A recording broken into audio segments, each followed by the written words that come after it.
പ്രചരണം അവസാനിക്കാൻ ഒരാഴ്ച മാത്രം ശേഷിക്കെ നിലമ്പൂരിൽ പ്രചരണം ഉച്ചസ്ഥായിയിലേക്ക്. ഇടതു പ്രചരണത്തിനായി 10 മന്ത്രിമാർ ഇന്ന് മണ്ഡലത്തിലുണ്ട്. പ്രതിപക്ഷ നേതാവും പി കെ കുഞ്ഞാലിക്കുട്ടിയും ഉൾപ്പെടെ പ്രതിപക്ഷ നേതാക്കൾ UDF-നും കെ സുരേന്ദ്രൻ, ശോഭാ സുരേന്ദ്രൻ തുടങ്ങിയ നേതാക്കൾ NDAയ്ക്ക് വേണ്ടിയും ഇന്ന് കളത്തിലിറങ്ങും. വിവരങ്ങളുമായി നിലമ്പൂരിൽ നിന്നും TK അരവിന്ദൻ ചേരുന്നുണ്ട്. അരവിന്ദൻ, കടുത്ത തെരഞ്ഞെടുപ്പ് ചൂടിലേക്ക് കടന്നിരിക്കുകയാണ് നിലമ്പൂർ. മന്ത്രിമാരടക്കം ക്യാമ്പ് ചെയ്തുകൊണ്ടുള്ള ശക്തമായ പ്രചരണം നടക്കുന്നു. ഒപ്പം പ്രത്യാരോപണങ്ങളുമായി കളം നിറഞ്ഞിരിക്കുകയാണ് നിലമ്പൂർ. എന്തൊക്കെയാണ് വിശദാംശങ്ങൾ? ശ്രീകാർത്തിക, തീർച്ചയായും പ്രചരണത്തിൻ്റെ ഉച്ചസ്ഥായിലേക്ക് കടന്നിരിക്കുകയാണ്. ഇനി പ്രചരണം അവസാനിക്കാൻ ഒരാഴ്ച മാത്രമാണ് ബാക്കിയുള്ളത്. ഈ അവസരത്തിൽ എല്ലാ രാഷ്ട്രീയ പാർട്ടികളും പരമാവധി വോട്ടർമാരിലേക്ക് തങ്ങളുടെ സന്ദേശം എത്തിക്കാനുള്ള ശ്രമത്തിലാണ്.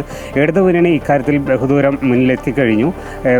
10 മന്ത്രിമാരാണ് ഇന്ന് എം സ്വരാജിന് വേണ്ടി മണ്ഡലത്തിൽ ഇറങ്ങുന്നത്. ബിന്ദു, പ്രസാദ് തുടങ്ങി 10 മന്ത്രിമാർ ഇന്ന് ഗണേഷ് കുമാറുണ്ട്. അങ്ങനെ 10 മന്ത്രിമാർ മണ്ഡലത്തിൻ്റെ വിവിധ സ്ഥലങ്ങളിൽ ഇന്ന് പങ്കെടുക്കും. ഒപ്പം തന്നെ UDF-ഉം ഒട്ടും പിറകിലല്ല. നമുക്കറിയാം, UDF ആണ് നേരത്തെ തെരഞ്ഞെടുപ്പ് പ്രചരണം ആരംഭിച്ചത്. അതിനാൽ തന്നെ രണ്ടാം ഘട്ട പ്രചരണം അവരും ആരംഭിച്ചു കഴിഞ്ഞു. ഇന്ന് പ്രതിപക്ഷ നേതാവ് VD സതീശനുണ്ട്, PK കുഞ്ഞാലിക്കുട്ടിയുണ്ട്, KPCC പ്രസിഡന്റുണ്ട്. അങ്ങനെ UDF-ഉം മണ്ഡലത്തിൽ സജീവമായിരിക്കുന്നു. NDAയ്ക്ക് വേണ്ടിയിട്ടാണെങ്കിൽ കെ സുരേന്ദ്രൻ, ശോഭാ സുരേന്ദ്രൻ തുടങ്ങിയ പ്രമുഖ നേതാക്കൾ ഇന്ന് മണ്ഡലത്തിലുണ്ട്. വിവിധ വിഷയങ്ങളാണ് ഈ ഘട്ടത്തിൽ ചർച്ച ചെയ്യുന്നത്. കഴിഞ്ഞ 2 ദിവസങ്ങളായി നിലമ്പൂരിൽ ചർച്ച ചെയ്യുന്ന അനന്തുവിൻ്റെ മരണവുമായി ബന്ധപ്പെട്ട വിഷയങ്ങളാണ്. ഇന്ന് വീണ്ടും തിരിച്ചും അത് രാഷ്ട്രീയ പോരാട്ടത്തിലേക്ക് കടക്കുമെന്നുള്ള സൂചനകളാണ് നമുക്ക് ലഭിക്കുന്നത്.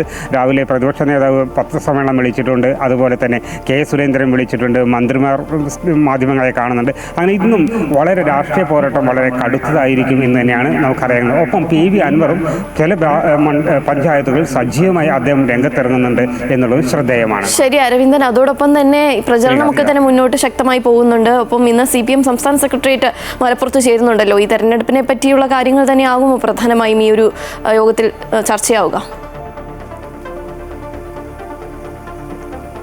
ശ്രീകാർത്തിക, തീർച്ചയായും CPM സംസ്ഥാന സെക്രട്ടേറിയറ്റ് യോഗം ഇന്ന് മലപ്പുറത്താണ് ചേരുന്നത്.